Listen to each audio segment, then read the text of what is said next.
بھائیوں، میں آپ سے اس حوالے کے بارے میں بات کرنا چاہتا ہوں جو یرمیہ باب 40 آیت 5 میں ہے۔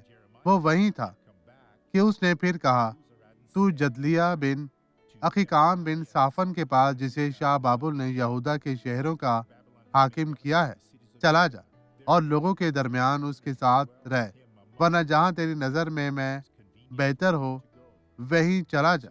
اور جلاداروں کے سرداروں نے اسے خوراک اور انعام دے کر رخصت کیا۔ جب آپ خدا کے خادم ہوتے ہیں تو سب کچھ آپ کے حق میں ہوتا ہے۔ بھائیو، خدا کے ساتھ آپ اس کے ساتھ امید وابستہ رکھیں اور اس میں قائم رہیں۔ آئیں دعا کریں۔ باپ، میں تیرے نام کو پکارتا ہوں ان لوگوں کو برکت دینے کے لیے، ان کی زندگی میں کام کرنے کے لیے۔ خداوند، تو انہیں چھو پاک صاف اور مسح کر ہر طرح کی بدی سے یسوع کے نام میں انہیں محفوظ رکھ۔ اور آپ کہیں، خداوند تیرا شکر، تیری تعریف۔